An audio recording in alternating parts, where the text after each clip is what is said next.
మనం నర్సాపురం పార్లమెంటరీ అభ్యర్థి ఇవాళ రఘురామకృష్ణరాజు గారితో మాట్లాడబోతున్నాం.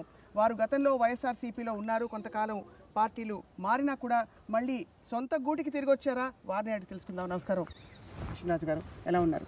బాగున్నానండి, వెరీ గుడ్ మార్నింగ్. పూర్తిగా తెలుగుతనంతో ఇలాగే వెళ్తారా మీరు ప్రచారానికి? మామూలుగా నేను ఇక్కడ క్యాంపెయిన్ స్టార్ట్ చేసిన right from the day one I'm in this attire అండి.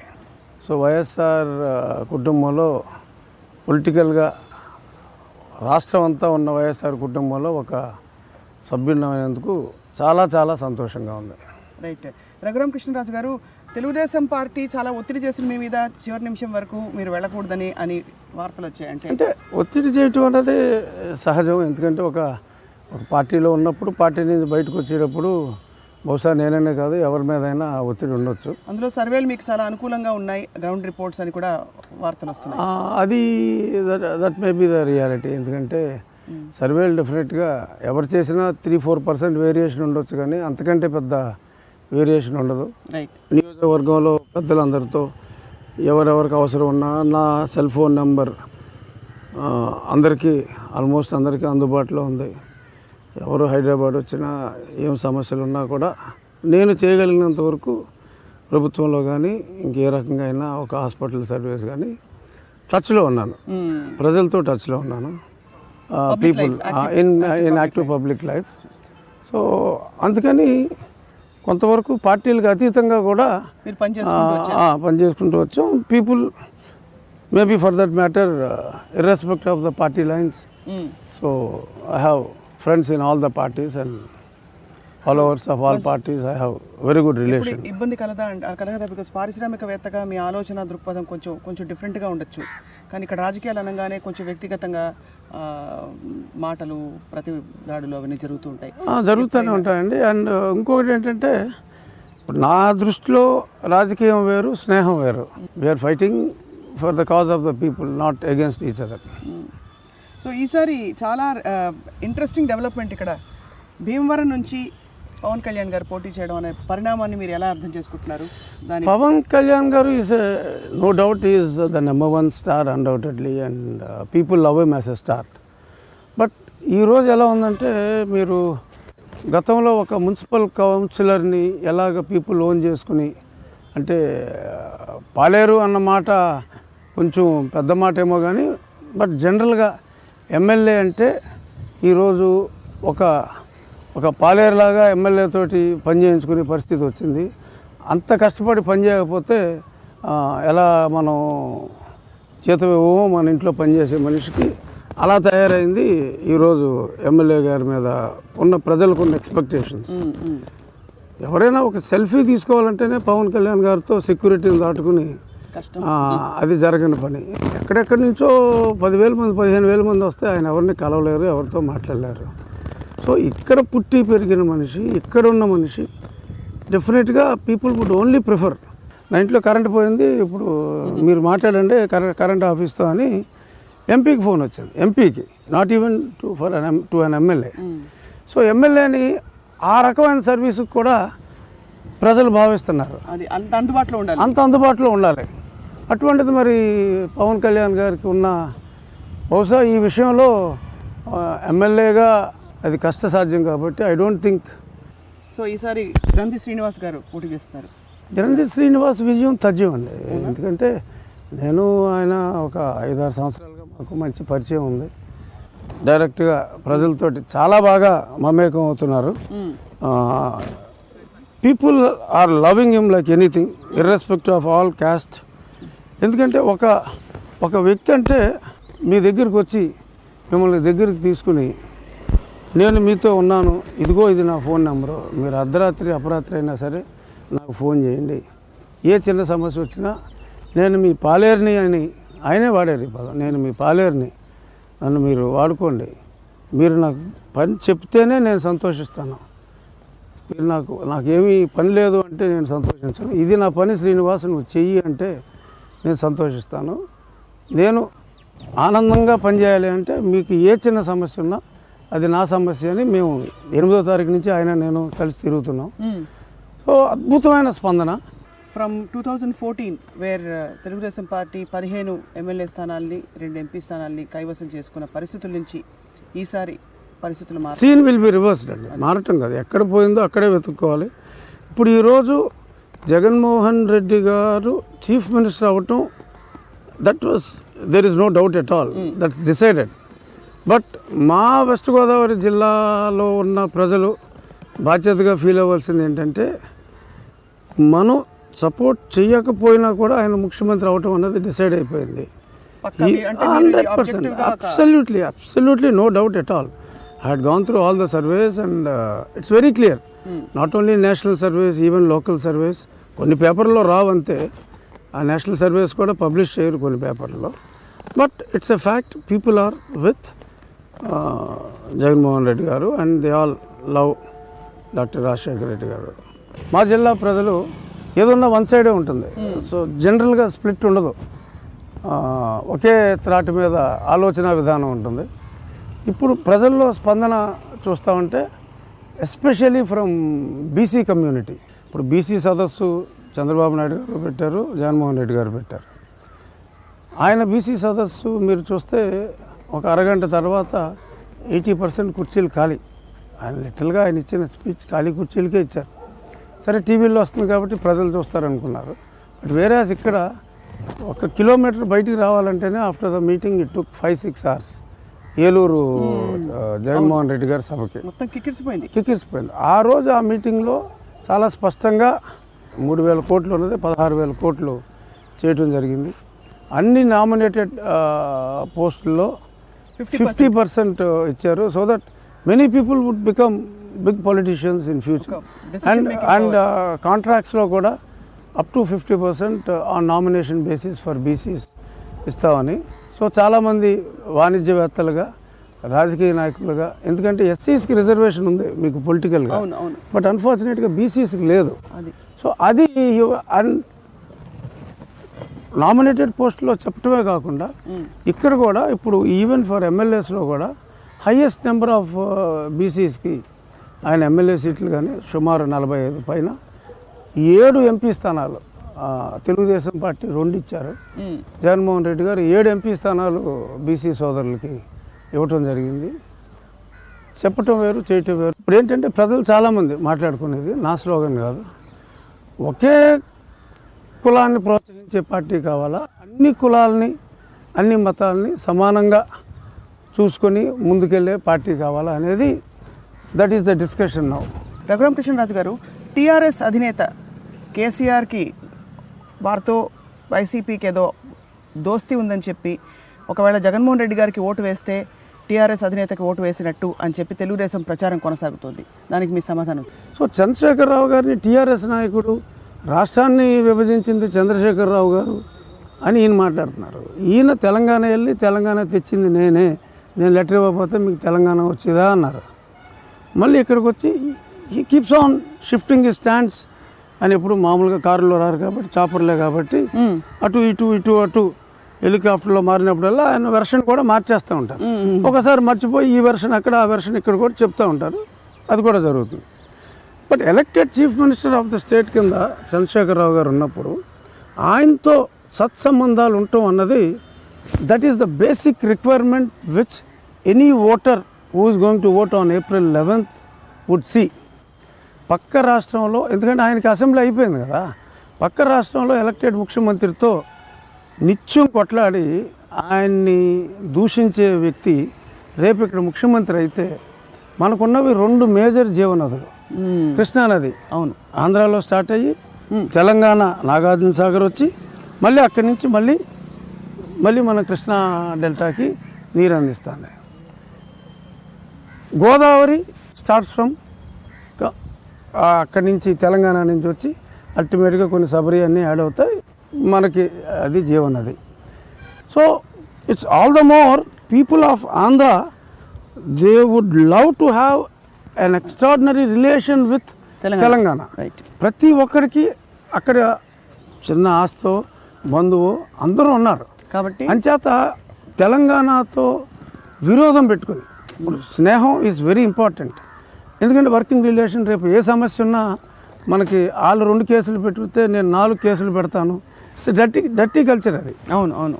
సో అది అలా కాకుండా ఒక సమస్య ఉన్నప్పుడు ఇద్దరు కూర్చుని మాట్లాడుకుని సామరస్య వాతావరణం, అక్కడ ఆయన ఆల్రెడీ ఎలక్ట్ అయిపోయారు, ఆ వాతావరణం ఇక్కడ జగన్మోహన్ రెడ్డి గారు ముఖ్యమంత్రి అయితేనే ఏ సమస్య ఉన్నా, చిన్న చిన్న సమస్యలు రావచ్చు కుటుంబం అన్నది సంసారంలో వచ్చినట్టు, దానికి పరిష్కారం దొరుకుతుంది. రైట్. రఘురామకృష్ణరాజు గారు ఇవాళ చాలా అంటే విపులంగా దాదాపు 5 సంవత్సరాలు వెనక్కి తిరిగి చూసిన భావన కలిగేలాగా మీరు మీ అభిప్రాయాలన్నీ మాతో పంచుకున్నందుకు మీకు ధన్యవాదాలు. మీకు మా సాక్షి మీడియా తరఫున wishing you all the best sir, and నమస్కారం. Thank you so much.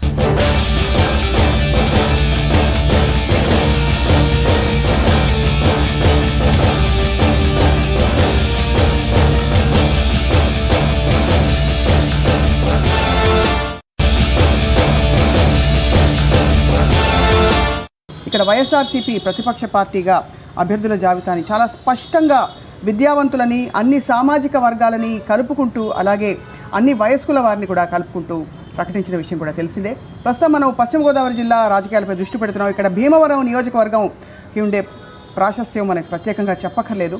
ఇక్కడ కొత్త డెవలప్మెంట్ ఏంటంటే జనసేన అధినేత పవన్ కళ్యాణ్ పోటీ చేస్తారని తెలిసింది. అయితే ఆయనపై పోటీ చేస్తున్నారు వైఎస్ఆర్సీపీ తరఫున గ్రంథి శ్రీనివాస్ గారు. నమస్కారం శ్రీనివాస్ గారు. ఎలా ఉంది రాజకీయ పరిస్థితి? చాలా బాగుందండి, చాలా బాగుంది. ఎందుకంటే జగన్మోహన్ రెడ్డి గారు ప్రజా సంకల్ప యాత్రలో భీమవరం వచ్చినప్పుడు భీమవరం పట్టణం అంతా కూడా జనసంద్రం అయిపోయింది. ఇంచుమించు సుమారు 40,000 మంది ప్రజల సభ ఆయన మీటింగ్ ప్లేస్ కూడా రాలేకపోయారు. అంతేకాదు ఆ రోజున ఆ సభలోనే ఆయన అభ్యర్థిగా నన్ను ప్రకటించడం జరిగింది.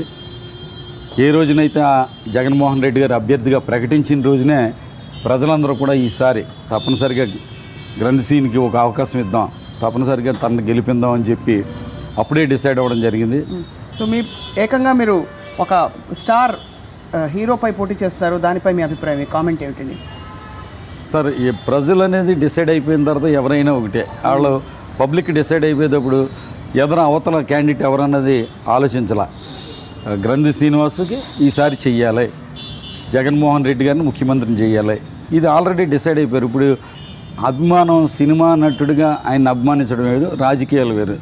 గత 30 సంవత్సరాల మట్టి మేము రాజకీయాల్లో ఉంటూ అనేక సార్లు ప్రతి గడప కూడా మరి వెళ్ళి వాళ్ళని ఓట్లు అభ్యర్థించడం, అక్కడ సమస్యలు అవగాహన చేసుకోవడం, ఇవన్నీ కూడా వాళ్ళకి తెలుసు. ఈ రోజున భీమవరం పట్టణానికి సంబంధించి ప్రజలందరూ కూడా గత 10 సంవత్సరాలకు బట్టి ఎమ్మెల్యేగా ఉన్న వ్యక్తిని కాదు గ్రంథి శ్రీనివాసుని గెలిపించుకోవాలని కోరుకుంటున్నారంటే కనుక దానికి ముఖ్య కారణం ఏంటంటే ఆయన దగ్గరికి వెళ్ళినప్పుడు ఒక వెడ్డింగ్ కార్డు, పెళ్లి పిలుపు కోసం కార్డు ఇస్తే పేపర్ చదువుకుంటా కార్డు తీసుకుని కనీసం కూర్చోమని మర్యాద చేసే ఇది కూడా లేదు. సమస్య చెప్పుకుంటానికి వెళ్తే కనుక పేపర్ అడ్డం పెట్టుకుని చదువుకుంటా కనీసం సమస్యని వినే ఓపిక కూడా ఆయనకి లేదు. కనీసం సమస్య చెప్పుకోవడానికి వచ్చిన వాళ్ళు కూర్చోమని వాళ్ళ సమస్య ఏంటని అడిగి తెలుసుకునే పరిస్థితులు లేవు. దీని మీదే బేస్ అయ్యి మనకి గ్రంథి శ్రీనివాస్ దగ్గరికి వెళ్తే కనుక అతను కూర్చోబెట్టి మాట్లాడతాడు, మన సమస్యని వింటాడు, మన సమస్యను పరిష్కరించడానికి ప్రయత్నం చేస్తాడు. గతంలో మనం చూసాం, మనకి భీమవరానికి గ్రంథి శ్రీనివాస్ అవసరం అని చెప్పి నిర్ణయించుకున్నారు. అటువంటి పరిస్థితుల్లో పవన్ కళ్యాణ్ గారు, నిజంగా పవన్ కళ్యాణ్ గారు సుమారు ఆయన పొద్దున ఉదయం మనకు మళ్ళీ ఏదో 6ంటికి 7ంటికి అందుబాటులో ఉంటారు, ఆయన బయటకు వచ్చేసరికి 11, 12 అవుతూ ఉంటుంది. అలాగే మీకు ఎక్కడ ఉంటారు ఆయన? గాజువాక నియోజకవర్గాన్ని ఉంచుకుంటారా, భీమవరం నియోజకవర్గం ఉంచుకుంటారా? స్పష్టత లేదు కదా, స్పష్టత లేదు. ఈయన్ని కలవాలంటే అలాగ ఒక ఫోటో తీసుకోవడానికి ఎంత బాధపడితే అసలు సమస్యలు చెప్పుకోవడానికి మనం ఏదైతే మనకి ఆశతోటి మనకు అందుబాటులో ఉంటాడు, మన సమస్యను వింటాడు, మన సమస్యను పరిష్కరిస్తాడు అని గ్రంథి శ్రీనివాసుని గెలిపించుకోవాలనే ఒక ఆ లక్ష్యంతో ప్రజలు నన్ను గెలిపించాలని అనుకున్నారు, నాకు ఓటు వేయాలనుకున్నారు. ఈసారి మీకైతే గట్టి పోటీ ఎవరి నుంచి వస్తుంది అనుకుంటున్నారు? అటు టీడీపీ అభ్యర్థా లేకపోతే జనసేన అభ్యర్థి అయిన పవన్ కళ్యాణ్ నుంచి? అంటే మీ గతంలో 2 సార్లు ఎమ్మెల్యేగా చేశారు అంజబాబు గారు, తెలిసిందే. నాకు తెలుసున్నంత వరకు మేడం, భీమవరంలో అయితే కనుక వన్ సైడ్గా ఎలక్షన్ జరుగుతుంది. మనకి పోటీ ఇద్దరు అంటే గర్వంతో అహంకారంతో చెప్తలేదు నేను. మీకు మాస్ లీడర్ అనే ఒక పేరు అయితే ఉంది, అంటే ప్రజల్లో ఉంటారని చెప్పి. అవునండి, ప్రజల్లో ఉంటామని. భీమవరం టౌన్కి సంబంధించి మీరు 2004లో కూడా ఇక్కడ ఎమ్మెల్యేగా చేశారు రాజశేఖర రెడ్డి గారి హయాంలో. అవును. సో ఎలా ఉంది అప్పటి పరిస్థితి? ఎలా ఉంది అప్పటికి ఇప్పటికి? ఏమైనా మార్పు చూసారా మేడం? 2004కు ముందు తర్వాత 2004 నుంచి 2009 వరకు ఒకటి, 2009 నుంచి మళ్ళీ ఇప్పుడు 2019 వరకు ఒకటి, 2004కు ముందు ఏ పరిస్థితి ఉందో తర్వాత 2009 తర్వాత ఇప్పుడు వరకు కూడా అదే పరిస్థితి ఉంది. ఎందుకంటే ఒక డెవలప్మెంట్ కానీ ప్రజా సమస్యలు పట్టించుకోవడం కానీ ఇవన్నీ అంత ముందు లేవు, తర్వాత లేవు. రాజశేఖర రెడ్డి గారు ముఖ్యమంత్రిగా ఉండగా ఆయనతో కలిసి పనిచేసాము. చాలా సమస్యలు పరిష్కరించుకున్నాం. ఇక్కడ ముఖ్యంగా భీమవరాన్ని మీరు చూసుకుంటే కనుక మంచినీటి సమస్య, ఎక్కడ చూసినా మీరు ఏ వీధికి వెళ్ళినా కూడా బిందులు, ఖాళీ బిందులన్నీ కూడా లైన్లో ఉండేవి. మహిళలు నీళ్లు పట్టుకోవాలంటే కనుక ట్యాంకర్ ఎప్పుడు వస్తుందో తెలియదు, ఏ టైంకి వస్తుందో తెలియదు. అది రాత్రిపూట 10ంటికి 12ంటికి తెల్లవారు గట్ల 3 గంటలకు కూడా వచ్చేది. ఆ పరిస్థితి పోవాలని కోరుకున్నాను. నేను కోరుకుని 126 ఎకరాలు ల్యాండ్ ఎక్వైర్ చేసి, ముఖ్యంగా అది కేంద్ర ప్రభుత్వ పథకం, మున్సిపాలిటీ నుంచి 10% 15% కాంట్రిబ్యూషన్ కడితే కానీ ఫండ్స్ రిలీజ్ అవ్వవు. అప్పుడు మున్సిపాలిటీల ఆర్థిక పరిస్థితి దివాళా తీసి ఉన్నాయి. ఆ టైంలో రాజశేఖర రెడ్డి గారు నగరపాటాన్ని భీమవరం వచ్చినప్పుడు ఆయన రిక్వెస్ట్ చేసి చెరువు తవ్వడానికి అడిగితే ఆయన 9 కోట్లు రాష్ట్ర ప్రభుత్వం నుంచి ఇవ్వడం జరిగింది. అలాగే 9 కోట్లతోటి మంచినీటి చెరువు మరి తవ్వి సంపు పంప్ హౌస్ కట్టి ఈ రోజున భీమవరం పట్టణంలో తాగునీటి సమస్య లేకుండా చేయడం జరిగింది. ఇవాళ మీరు ఎక్కడికి వెళ్ళండి, ఎక్కడ బిందులు ఎక్కడ కనిపించవు. అలాగే బైపాస్ రోడ్ బ్రిడ్జి, బైపాస్ అంటే ట్రాఫిక్ సమస్య చాలా ఎక్కువగా ఉంది. ఇదంతా ఎప్పుడు 2004 నుంచి 9 లోపు అండి. ఇలాంటి ప్రధానమైన, అలాగే 700 మందికి ఇళ్లు కట్టించడం జరిగింది. అలాగే పేదల కోసం 82 ఎకరాల భూమిని సేకరించడం జరిగింది.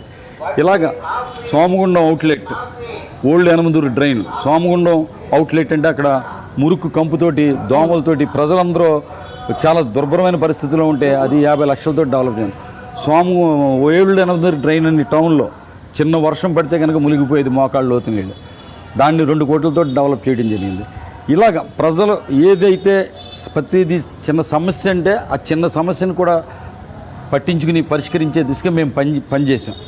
దీనివల్ల అది 2004 నుంచి 9 వరకు కూడా ఒక సువర్ణ యుగంగా చెప్పొచ్చు. 2009 తర్వాత ఇంతవరకు ఏది ఒక్క డెవలప్మెంట్ లేదు, జరగలేదు. ఏది మొత్తం మీద ఏదేమైనా మీరు ప్రజల మధ్యనే ఉంటూ కంటిన్యూ అయ్యారు కాబట్టి ఈసారి మీకు అవకాశం వచ్చింది. ఈసారి మీరు ప్రధానంగా మీరు ఇప్పుడు దృష్టి పెట్టబోతున్న సమస్యలు ఏంటండి ఇక్కడ భీమవరం? ప్రధానంగా ట్రాఫిక్ సమస్య అండి. ముఖ్యంగా బైపాస్ రోడ్డుకి సంబంధించి బ్రిడ్జ్ వేసి రోడ్డు కూడా వేయడం జరిగింది మార్కెట్ యార్డ్ దాకా. వేసిన తర్వాత ఆన్ ది ప్రాసెస్ R&B వాళ్ళు రైల్వే వాళ్ళకి గేట్ కోసం ప్రపోజల్ పంపుతారు. నా పదవీకాలం అయిపోయిన తర్వాత 5-6 నెలలకు వాళ్ళకి 1,04,00,000 కట్టమని వస్తే 9 సంవత్సరాల పాటు ఆ పని చేయాల, గేటు పెట్టించలేకపోయారు. ఇప్పుడు గేట్ అనేది పెడుతున్నారు. పెట్టిన తర్వాత దాంతో ఆగిపోలేదు. ఆ రోడ్డుని పూర్తిగా విశాఖోడేరు అవతలకి తీసుకెళ్ళి బైపాస్ రోడ్డుని పూర్తి చేయడం, అలాగే ట్రాఫిక్ సమస్యను పూర్తిగా పూర్తి చేయడం, అలాగే డంపింగ్ యార్డ్, ఇవాళ భీమవరానికి సంబంధించి డంపింగ్ యార్డ్ అనేది పెద్ద సమస్యగా ఉంది.